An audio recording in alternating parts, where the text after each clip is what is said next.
Hello, this is Kyle Botter, and today I wanted to talk about a quote from Phil Collins. So the quote is, "A man's only as good as his options."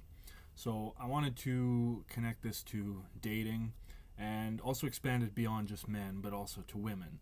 So this basic idea that this quote is saying is that a man is only good as his options. So if he has no options, then it's very easy for him to be good and loyal and really stick with the person that he's in a relationship with.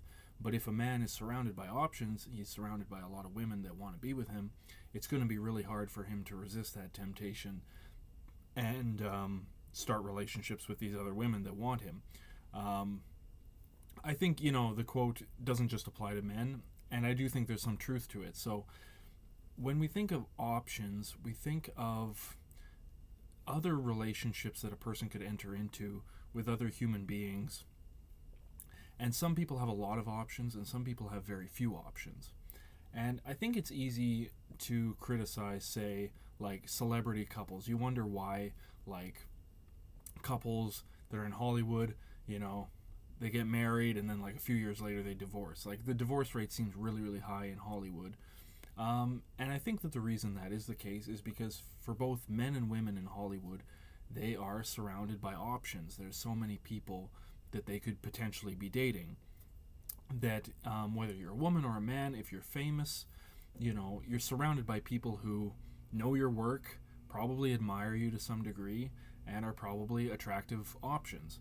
So a man who is in Hollywood might have, thousands and thousands of women who know him and would be willing to enter into a relationship with him. And same with a woman in Hollywood. She might have men surrounding her that want to date her or have some kind of casual interaction with her. When we look at ordinary people, I would say most men do not have a lot of options. So most men do not have tons of women around them that are really wanting to be in a relationship with him. Like, sometimes it happens, but a lot of the time it doesn't. Like, he will have maybe like one or two, like a coworker or something that might be interested, but maybe not. And then he goes on dating apps, and maybe there's like he gets a few messages, but like maybe he gets like one like a week or something, and then that kind of flakes out if he pursues that. So like for the average man, the options are not that great, whereas for the average woman, she does tend to have more options. So she tends to have more guys in her orbit that are either willing to pursue her for a short-term relationship or even for a long-term relationship. And it seems to be the case that women will have many sort of backup options in their mind of like, okay, if it doesn't work out with him, then I'll try with him, and then maybe with him. Like, there's all these other options that she has, especially if she's, a young and attractive woman. A very beautiful woman will have a lot of men in her orbit who would be willing to enter into a relationship with her. The average guy, not quite so much. But going back to this quote of like, a man is only as good as his options, I think it's pretty easy to look down on people who have options and sort of criticize them and pass moral judgment on them, because you could say like, oh, you can't be loyal, you can't be devoted to your partner. When the person doing the criticizing and the moral judgment, often they don't have any options, so they don't know what it's like to have a lot of options. But we can also connect this to business. So the idea of like, okay, having options, like, what does it mean to have options on the job market? Well, to have options on the job market means that if this doesn't work out for this job, that I have another one. I have a backup. So I have maybe job A doesn't work out.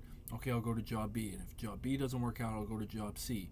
And you find when you've built up a skill, say you're a very, you're a lawyer who's passed the bar, and you've had a lot of experience in different law firms, like, it will open up a lot of opportunities. Like, you could get work at a lot of different law firms. Same with like engineering or medicine. If you become a doctor, like, you are in demand. Your skills could easily be taken up by different companies, especially when the supply is rather low.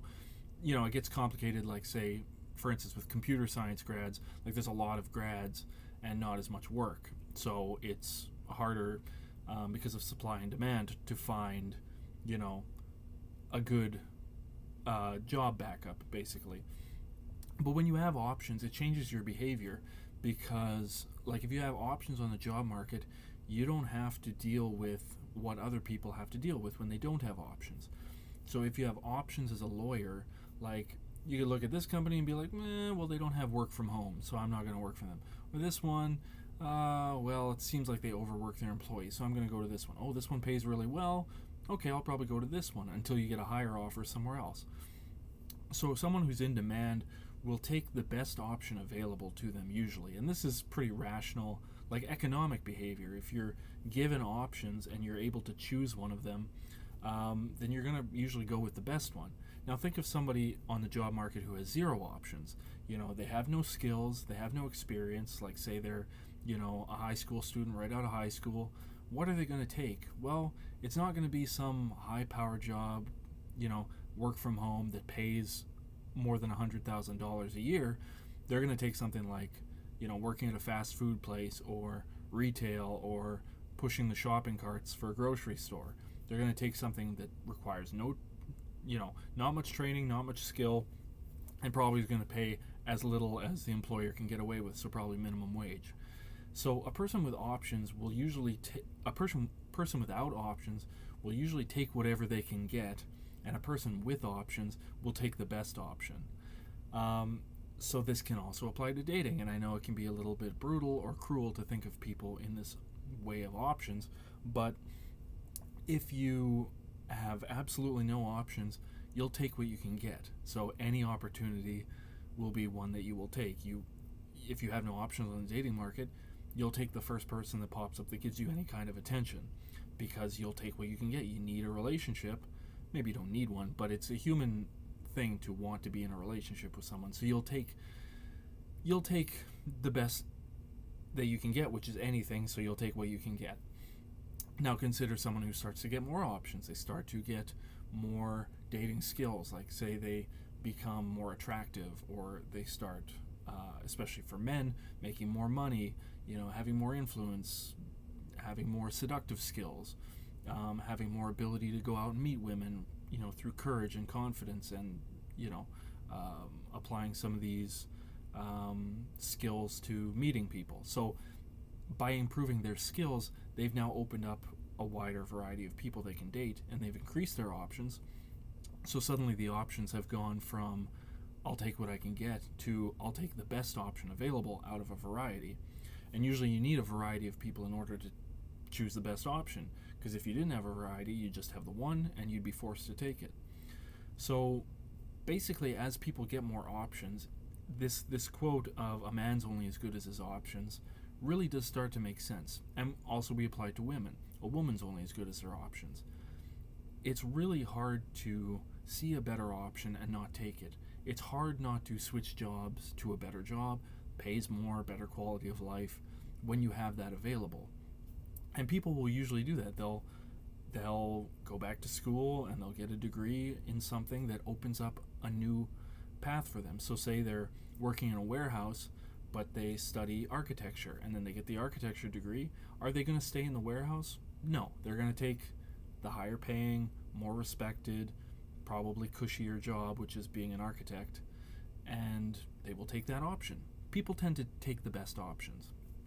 So basically, like in the dating market, if you don't have options, it's a really hard thing to be, and you're going to be at the force of whoever will show up in your life. Like, and you're probably going to end up in relationships that are like, you know, maybe abusive, maybe not really what you want. So I think for both men and women, and for anybody, increasing your options, increasing your ability to get more options is really good, because if you don't do that, then you're going to end up in a bad situation. So hopefully this has been interesting to you. My name is Kyle Botter. You can like and subscribe and leave a comment, and if you know someone who might find this interesting, please send it to them. Thank you.